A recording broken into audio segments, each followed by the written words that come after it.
Leitura de Salmos. Salmo 80. O Senhor é o nosso restaurador. Sabe aquele estágio da vida onde parece que tudo foi longe demais e não há mais volta? Hoje vamos entender como o Senhor responde ao clamor de quem precisa de um novo começo, através do Salmo 80. O Salmo 80 foi escrito por Asaf, ou os filhos de Asaf. O título original desse Salmo 80 na Bíblia hebraica é Ao Mestre de Música, segundo os Lírios, um testemunho de Asaf. Isso quer dizer que esse Salmo 80 foi composto por Asaf ou um dos seus descendentes e que eles fizeram esse salmo para mandar para o mestre da música para que ele fizesse usasse uma melodia. Essa melodia era chamada de Os Lírios. Então essa indicação aqui mostra que quem ia executar esse Salmo 80 no templo para louvarem a Deus, ele sabia qual era a melodia, o ritmo que essa música tinha que ser tocada. E é um testemunho de Asaf. Esse salmo, ele é famoso porque ele tem um refrão que se repete 3 vezes. E esse refrão diz: Restaura-nos, ó Deus, faze resplandecer o teu rosto e seremos salvos. O contexto em que esse salmo foi escrito é que ele reflete uma crise no Reino do Norte. Você sabe que Israel, depois que Salomão morreu, o filho dele, Roboão, não conseguiu manter todas as 12 tribos unidas. Você pode ver essa história em 1 Reis, no capítulo 12. A Bíblia conta que, logo após a morte de Salomão, Roboão, o seu filho, tentou assumir o trono, mas o povo não aceitou porque ele não quis tirar os tributos, que eram muito altos. Então o povo criou uma rebelião. O reino do norte ficou com 10 tribos, o reino do sul ficou com 2 tribos. Agora, esse salmo de número 80, ele reflete uma crise que ocorreu no Reino do Norte, possivelmente durante a invasão da Assíria. A Síria invadiu o Reino do Norte algumas vezes e depois a Síria destruiu o Reino do Norte no ano de 722 antes de Cristo. Então, o Salmo 80 é uma oração desesperada para que Deus, o pastor de Israel, brilhe a sua luz novamente sobre as tribos devastadas de Efraim, Benjamim e Manassés. O território de Israel. No livro de Números, você vê que Deus foi dando orientação ao povo para que eles fizessem as divisões do território. Então aqui houve uma devastação nos territórios de Efraim, de Benjamim e de Manassés. Então esse salmo foi composto pedindo a Deus que, como pastor de Israel, trouxesse a restauração desses lugares que foram devastados. A estrutura do Salmo 80 é essa aqui. A primeira parte mostra uma oração falando com Deus, como o pastor de Israel. Existe um reconhecimento. Deus é o nosso pastor. Nós vamos ler os versos 1 ao 3. Depois, na parte 2, nós vemos que o salmista fala que eles estão comendo o pão de lágrimas, que eles estavam sofrendo. Esses são os versículos 4 a 7. Depois, na terceira parte, o salmista mostra o povo de Israel como a videira de Deus. Eles dizem: Nós somos como uma videira. E o Senhor é o nosso Deus. Nós vamos ler isso dos versos 8 ao 13. E a última parte, eles falam que haverá uma restauração. Nós vamos entender isso lendo os versículos 14 até o 19. Então vamos para a primeira parte, que mostra que Deus é o pastor de Israel. Vamos ler os versículos 1 a 3. Nesses versículos que nós vamos ler, nós vamos ver que Deus é invocado como o pastor que conduz José. José era um dos filhos de Jacó. Então, quando ele fala de José, ele está se referindo à nação de Israel. Vamos ver também que a glória de Deus está entronizada acima dos querubins. E vamos ver um pedido inicial do salmista, pedindo a Deus: desperta o teu poder e vem salvar-nos. Um pedido de socorro a Deus, como o pastor de Israel. Vamos fazer a leitura dos versículos 1 a 3. Salmo 80, verso 1. Ó pastor de Israel, dá ouvidos, tu que guias a José, como a um rebanho que te assentas entre os querubins, resplandece.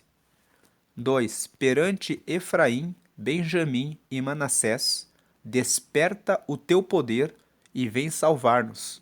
3. Faze-nos voltar, ó Deus, faze resplandecer o teu rosto e seremos salvos. Esse versículo 3, ele se repete nesse salmo, ao longo do salmo, 3 vezes. Esse versículo 3 é o refrão dessa música, é o coro desse Salmo 80. Então nós vimos aqui, essa é a primeira parte do salmo. O salmista se dirige a Deus como o pastor de Israel. O que eles estão dizendo? Qual a importância disso? Eles estão passando por um momento de crise. Eles tinham visto a invasão de alguns territórios de Israel e eles vão buscar auxílio em Deus. Vão reconhecer que Deus é o pastor de Israel. Uma aplicação prática para a nossa vida. Para quem você pede socorro quando alguma coisa acontece no seu caminho? Aqui o salmista diz: o pastor de Israel é somente o nosso Deus, aquele que guia a José. José é um dos filhos de Jacó. Ele simboliza a própria nação de Israel. Então ele está dizendo: Deus é o pastor de Israel. E esse Deus, ele se assenta, veja o versículo 1. Ó pastor de Israel, dá ouvidos, tu que guias a José como a um rebanho, que te assentas entre os querubins, resplandece.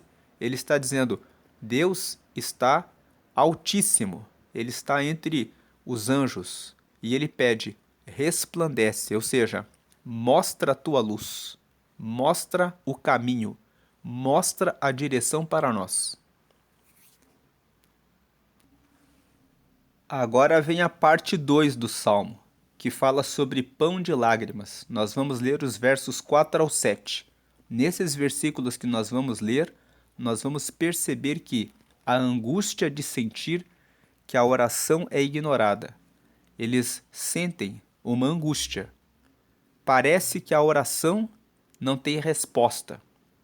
Deus alimentou o povo com pão de lágrimas e existe o desprezo das nações vizinhas diante da fraqueza de Israel.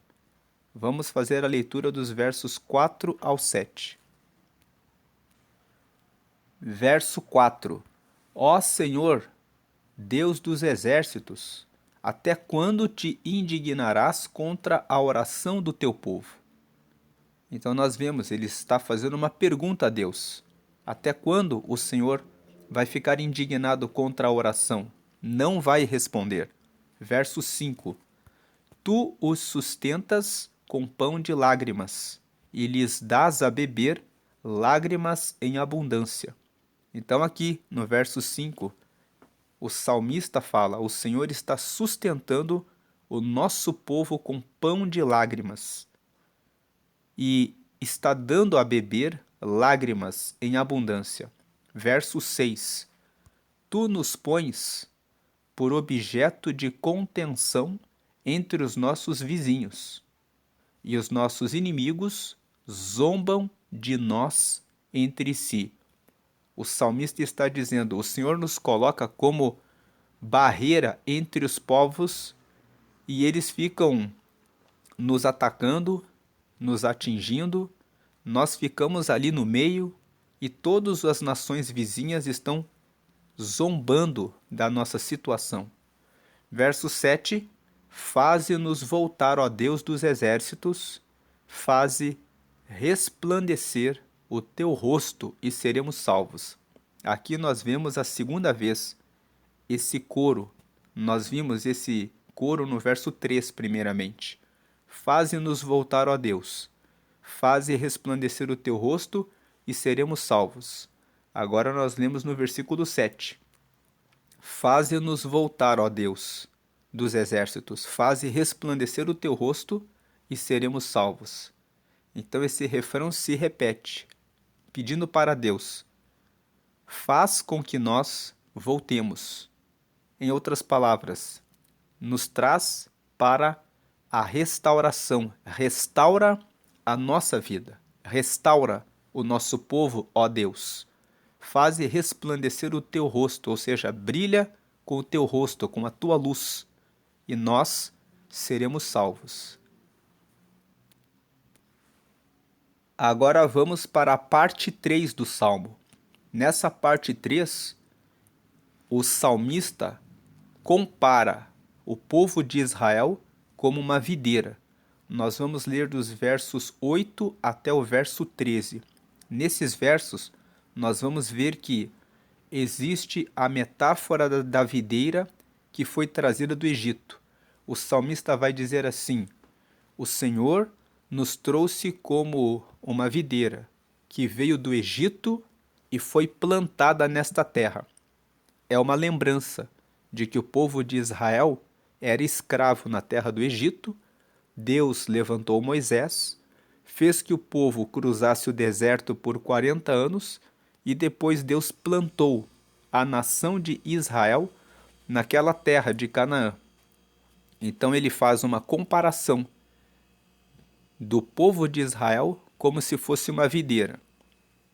Em seguida, o salmista comenta que foi Deus que preparou a terra e essa terra encheu a região. Então ele está dizendo: foi o Senhor que nos plantou aqui.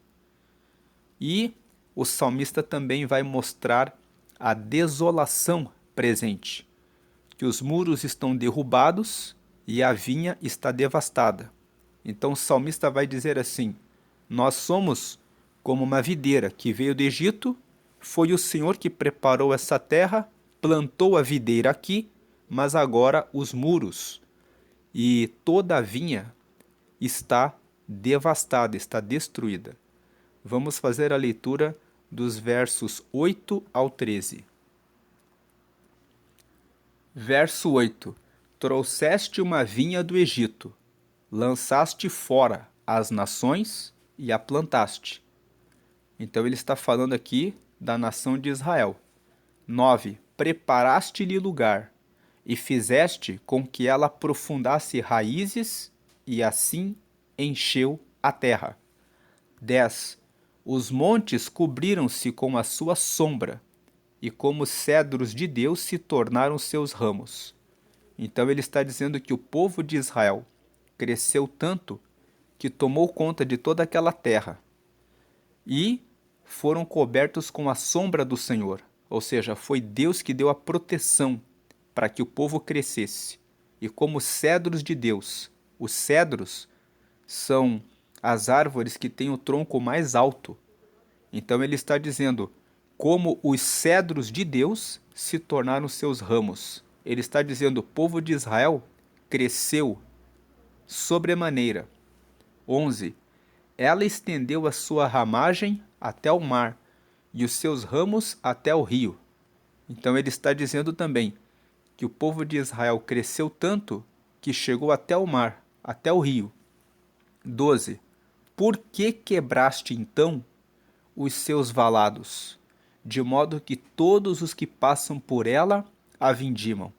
Aqui uma pergunta: foi o Senhor que fez tudo isso? Por que que o Senhor agora permitiu que nós fôssemos destruídos? 13. O javali da selva a devasta, e as feras do campo a devoram. Então ele está dizendo que agora os inimigos estão aqui, entrando no nosso terreno, causando destruição no meio de nós.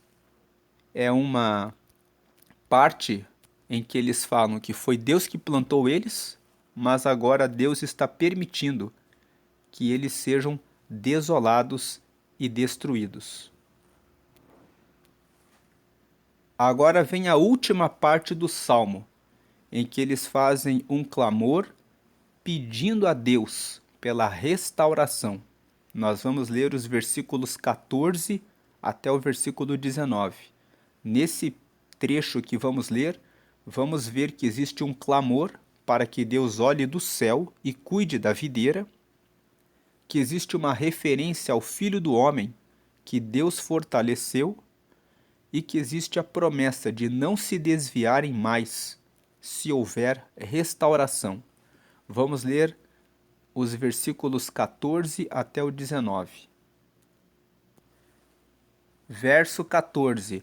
Ó Deus dos exércitos, volta-te, nós te rogamos, atende dos céus e vê e visita esta vinha.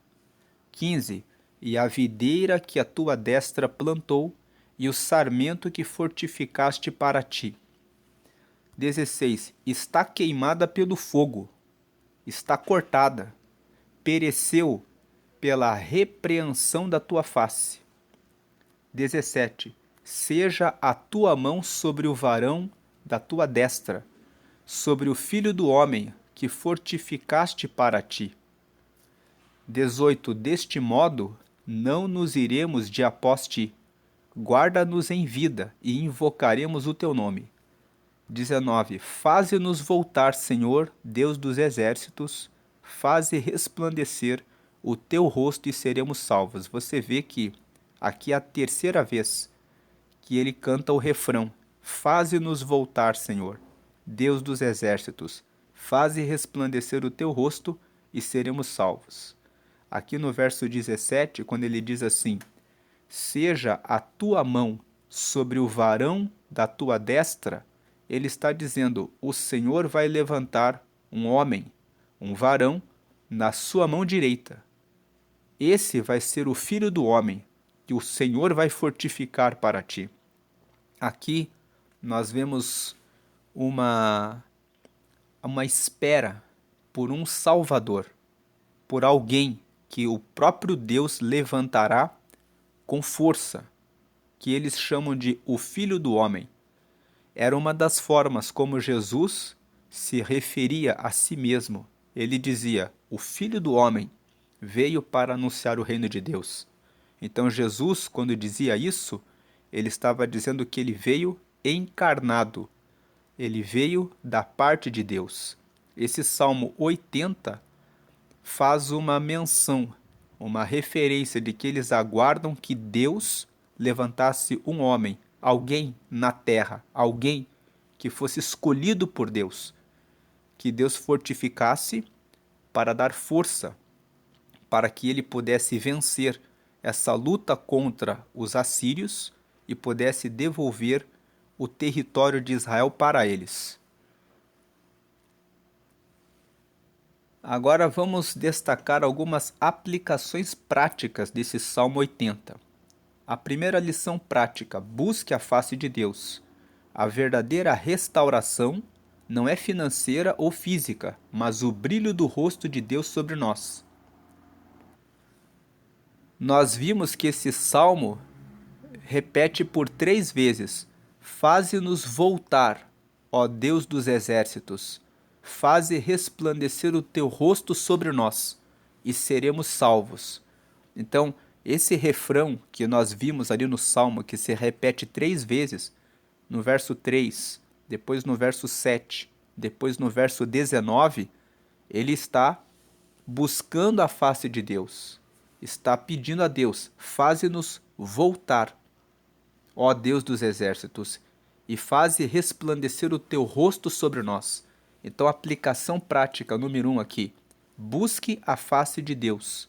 A verdadeira restauração não é a financeira ou a física, é o brilho do rosto de Deus sobre nós. Quando Deus brilha o seu rosto sobre nós, nós sabemos que estamos protegidos por Ele. Você pode estar passando por uma situação financeira difícil, pode estar hospitalizado, se recuperando de uma doença, mas quando o brilho do rosto de Deus está sobre nós, você sabe que está guardado, amparado, e no final o resultado será a vitória. Agora, aplicação prática 2. Confie no pastor. Mesmo quando o alimento é o pão de lágrimas, o pastor de Israel ainda está no trono. Nós vimos na leitura do Salmo 80 que eles confiam em Deus. Ele é o nosso pastor. Mesmo comendo pão de lágrimas, eles falam isso na segunda parte: o Senhor nos fez comer um pão de lágrimas, e lágrimas com abundância, mas ainda assim nós estamos pedindo que o Senhor se volte para nós, porque sabemos que o Senhor está no trono. E a aplicação prática 3. Arrependimento gera vida. Existe um clamor pela restauração no verso 18. Eles dizem: volta-te para nós e nós seguiremos ao Senhor. Então é um compromisso de não mais se desviar do caminho do Senhor. Percebemos, agora concluindo essa leitura de Salmos, que o Senhor é o rosto que salva. É o Senhor que é o rosto que brilha sobre o povo e o salva. Eles falam por 3 vezes esse refrão: restaura-nos, Senhor, Deus dos exércitos, faze resplandecer o teu rosto e seremos salvos. Ele repete esse refrão por 3 vezes. Faze-nos voltar, ou seja, faz-nos ter novamente o que nós tínhamos, nos restaura. Senhor dos exércitos, Deus dos exércitos. Ele reconhece que Deus é o Deus dos exércitos. Faze resplandecer o teu rosto, ou seja, mostra o seu brilho, a sua luz, e nós seremos salvos. Retomando o início do vídeo, como nós colocamos no início do vídeo, o Salmo 80 é o Senhor que é o nosso restaurador. E como nós lemos no início do vídeo, nessa pergunta aqui: sabe aquele estágio da vida onde parece que tudo foi longe demais e não há mais volta, que parece que a situação se agravou demais e não tem mais volta? Hoje nós entendemos que o Senhor é aquele que responde ao clamor daquele que precisa de um novo começo. É o Senhor que traz a restauração. O salmista tem confiança plena no pastor de Israel. E ele se volta para Deus, apresenta a circunstância da devastação do povo para Deus. Agora faço um convite a você. Aqui na tela apresentamos a oração de confissão. É uma oração em que você confessa que quer Jesus. Ele é o Filho do Homem. Ele é aquele que foi fortalecido por Deus, que veio nessa terra para entregar a sua vida, para trazer a salvação para todos os que querem recebê-lo. Quando você aceita Jesus, você está entregando a sua vida para Deus. Você aceita o perdão dos pecados pelo sangue que Jesus derramou na cruz e você recebe a salvação dos pecados, recebe o Espírito Santo e se torna filho, se torna filha de Deus. Então, se você ainda não entregou a sua vida para Deus, é a hora de ligar o seu pensamento com Deus e fazer essa oração. Faça essa oração agora, repita essa oração. Diga: Senhor Jesus, eu te aceito como meu único Senhor e Salvador. Perdoa meus pecados e me dá o teu Espírito Santo para me guiar até o céu. Escreve meu nome no livro da vida, em nome de Jesus, amém. Agora procure uma igreja onde você possa estudar a Bíblia e saber sobre a vontade de Deus para a sua vida. É na Bíblia que Deus revela todos os planos dele e mostra a vontade dele para cada um de nós. Participe também dos cultos de oração. A oração é uma conversa franca e sincera com Deus. Passe a orar diariamente. Se você não tem ainda um lugar específico na sua casa para falar com Deus, reserve um espaço onde você todos os dias fale com Ele. Mas não fale só nesse espaço. Você pode falar com Deus durante todo o tempo. Você pode estar falando com Ele nos seus pensamentos, dirigindo o seu carro, lavando a louça, lavando a roupa, preparando as coisas para a sua mesa, no mercado, no caminho para a faculdade, para o trabalho. Você pode sempre falar com Ele. Ele responde a todas as pessoas que clamam a Ele. E é por isso que o salmista, quando viu a devastação de Israel, clamou por restauração e clamou para Deus. Deus abençoe a sua vida. Clame sempre a Deus. É Ele que traz a restauração.